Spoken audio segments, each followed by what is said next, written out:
Okay, hi everyone. So today let's discuss this interesting problem. So it says two particles A and B each having a charge Q are placed at a distance D apart. Where should a particle of charge small q be placed on the perpendicular bisector of AB so that it experiences maximum force? What is the magnitude of this maximum force? Okay. सो पहले हम diagram draw कर लेते हैं. अब देखो what is given, हमारे पास दो particles हैं. ये पार्टिकल ए है एंड ये पार्टिकल बी है. सो इस तरह से particle A and particle B है. दोनों पे इक्वल चार्ज है, plus capital Q and plus capital Q का दोनों पे चार्ज है. एंड हमें इनका एक परपेंडिकुलर बाइसेक्टर ड्रॉ करना है. सो इस तरह से ये परपेंडिकुलर बाइसेक्टर है, राइट. एंड ऑफ ये डिस्टेंस d/2 होगा और ये डिस्टेंस भी कितना होगा, d/2, बिकॉज जो टोटल डिस्टेंस है ना ए बी के बीच में that is given small D, right. Now हमारे पास एक और पार्टिकल है, पार्टिकल सी.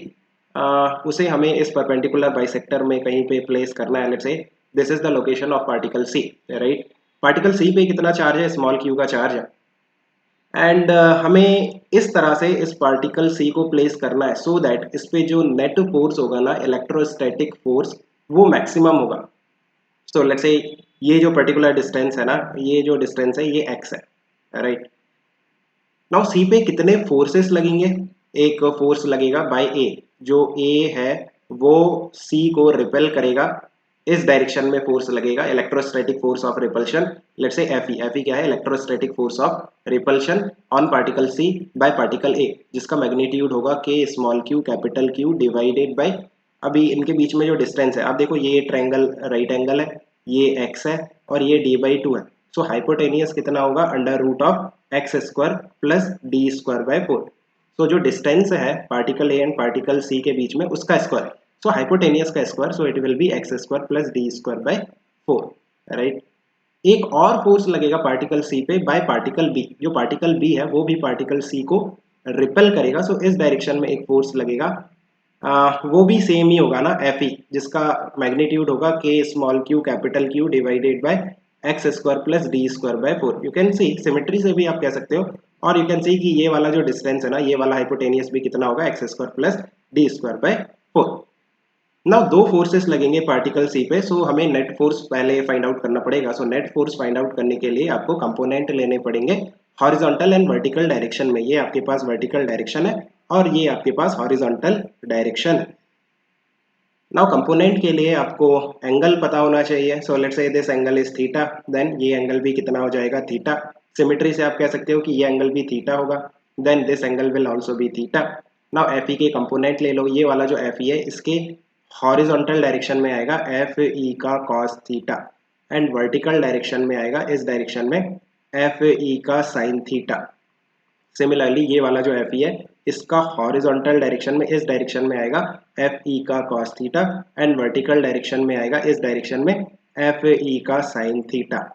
सो आप देखो जो हॉरिजॉन्टल डायरेक्शन में कंपोनेंट है ना, एफ ई का कॉस थीटा और एफ ई का कॉस थीटा, वो अपोजिट डायरेक्शन में है, वो कैंसिल हो जाएंगे. बट जो वर्टिकल डायरेक्शन में एफ ई साइन थीटा और एफ ई साइन थीटा है वो सेम डायरेक्शन में है, सो वो आपस में ऐड हो जाएंगे. सो जो नेट फोर्स निकल के आएगा वो निकल के आएगा 2 FE साइन थीटा, और किस डायरेक्शन में, वर्टिकली अबव, और you can say plus y के डायरेक्शन में. सो वैल्यूज पुट करते हैं. 2 FE, FE का वैल्यू कितना था, के small q capital Q divided by x square plus D square by 4 into sine theta. कैसे पुट करोगे, ये वाला ट्रायंगल आप चेक करो. इस वाले ट्रायंगल में, ये वाला जो ट्रायंगल है ना, इस ट्रायंगल में ये एंगल थीटा है, ये एंगल 90 डिग्री है. So sine theta means opposite side. Opposite side कितना है, x divided by hypotenuse. Hypotenuse कितना है, under root of x square plus D square by 4. So जो साइन थीटा का वैल्यू है that is simply x divided by under root of x square plus D square by 4. So जो net force निकल के आ रहा है, net force जो निकल के आ रहा है that is simply 2k small q capital Q x divided by x square plus D square by 4 raise to the power 3/2, right. Now ये जो नेट फोर्स है ना, ये x का फंक्शन है ना. x जो है वो वेरिएबल है, हमने x को एज्यूम किया था. सो यू कैन सी कि जो नेट फोर्स है वो x का फंक्शन है. सो हमें f को मिनिमाइज करना है. सो हमें x का वो वैल्यू फाइंड आउट करना है जिसके लिए जो f है वो मैक्सिमाइज हो जाएगा.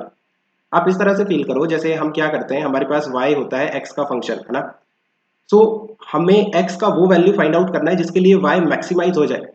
सो उसके लिए हमें क्रिटिकल पॉइंट फाइंड आउट करने होते हैं। क्रिटिकल पॉइंट कैसे आते हैं? dy by dx is equal to 0। So kind of इस क्वेश्चन में हम क्या करेंगे, फोर्स को डिफरेंशिएट करेंगे x के रिस्पेक्ट में और उसे 0 से इक्वेट कर देंगे, वहां से हमें क्रिटिकल पॉइंट मिलेंगे, राइट। सो आप पहले ये फाइंड आउट करो df by dx। सो आप देखो df by dx, लाइक जब आप फोर्स को डिफरेंशिएट करोगे x के रिस्पेक्ट में, तो d by dx और यहाँ पे भी d by dx, राइट।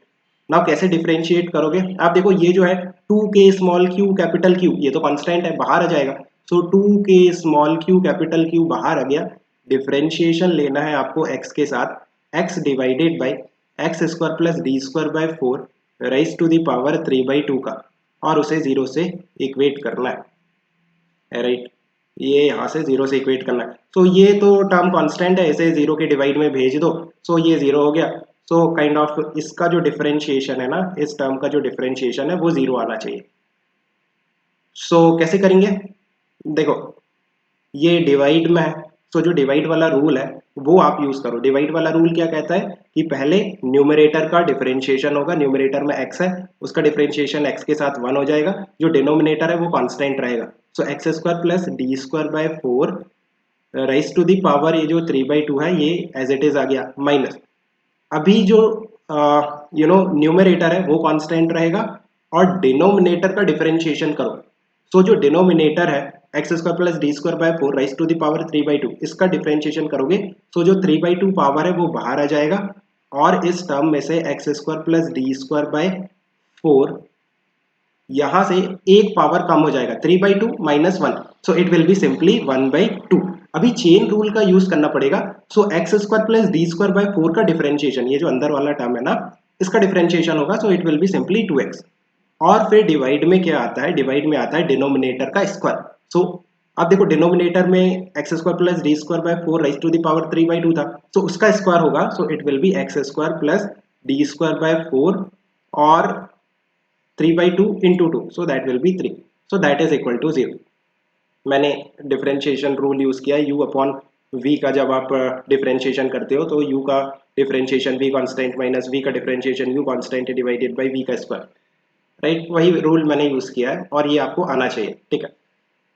सो यहाँ से देखो कि लाइक इस टर्म को जब हम 0 से इक्वेट करेंगे ना, सो डिनोमिनेटर तो लाइक 0 के मल्टीप्लाई में जाके 0 हो जाएगा, सो जो न्यूमरेटर है वो 0 होना चाहिए। नाउ न्यूमरेटर 0 है, it means x square plus D square by 4 raise to the power 3/2 that is equal to 3/2। अच्छा ये 2 से 2 कैंसिल हो जा रहा है, सो सिंपली 3x स्क्वायर आ रहा है, ये 3x square into x square plus D square by 4 x square plus D square by 4 raise to the power 1/2। So ये टर्म आप उधर ले जाओगे, सो ये डिवाइड में जाएगा, so kind of minus 1/2 power आ जाएगा। सो यहाँ से चेक करो कितना आ रहा है, x square plus D square by 4 है ना, 3 माइनस 1 2 हो जाएगा, divided by 2, so that is equal to thrice of x square. So यहाँ से 2x square that is equal to D square by 4, so यहाँ से X square is equal to D square by 8, so यहाँ से x is equal to plus minus D by 2√2। So हमें positive वाला term लेना है। ये माइनस वाला क्यों आ रहा है? बिकॉज आप जब नेगेटिव डायरेक्शन में भी ले सकते हो पोजिशन, एनीवे। सो आप लोगे x is equal to D divided by 2√2, right. So यही हमें फाइंड आउट करना था, लोकेशन। एंड f का मैक्सिमम वैल्यू भी आपको फाइंड आउट करना है ना। देखो f का जो वैल्यू है उसमें x का वैल्यू पुट कर दो। f इज इक्वल टू जो नेट फोर्स आ रहा था वो x का फंक्शन था, इफ यू रिमेंबर वो आ रहा था 2k small q capital Q x divided by x square plus D square by 4। एक बार चेक कर लेना, यही था ना नेट फोर्स? नहीं, इसका पावर कुछ 3/2 था, ये था, है ना। सो यहाँ पे x का वैल्यू पुट कर दो। सो जब आप यहाँ पे x का वैल्यू पुट करोगे, सो जो वैल्यू निकल के आएगा 2k small q capital Q, x का value d divided by 2√2, right. अब सिंपल कैलकुलेशन बचा है और कुछ भी नहीं है। X square means d square by 8 plus D square by 4 raise to the power 3/2। This is the maximum force, है ना। मैक्सिमम फोर्स का वैल्यू हम फाइंड आउट कर रहे हैं। एक्स का वैल्यू ऑलरेडी हमने फाइंड आउट कर लिया, एक्स का वैल्यू पुट करके अभी मैक्सिमम फोर्स का वैल्यू फाइंड आउट कर रहे हैं। सो यहाँ से देखो ये काइंड ऑफ एलसीएम ले लेते हैं। सो ये कितना हो गया, 3d स्क्वायर बाई 8, तो ये 3d स्क्वायर बाई 8 की पावर 3/2 आ रहा है ना, जो डिनोमिनेटर है, इसे मैंने सॉल्व कर लिया। नाउ जब आप पावर लोगे, सो पावर में देखो 3/8 राइज टू दी पावर 3/2 आ जाएगा, और d की जब हम पावर लेंगे सो d का क्यूब हो जाएगा, सो d का क्यूब। नाउ ऊपर एक d है और नीचे भी एक d क्यूब है, सो ये d स्क्वायर हो गया, और ये 2 से ये 2 कैंसल हो गया। So let me right it, k small cube capital cube divided by d square, ये वाला टर्म तो बाहर आ गया। नाउ जो वैल्यूज हैं, एक 1/√2 है, ये वाला 1/√2 बचा है, और 8/3 राइज टू दी पावर 3/2 है ना, 3/2 पावर है इसका। So this is the value of maximum force, numerical answer you can find out, right? इतना सॉल्व तो आप कर सकते हो। So I think you have understood. Let me know if you still have any confusion. We can discuss further. Okay, keep working out. Best of luck. Yeah.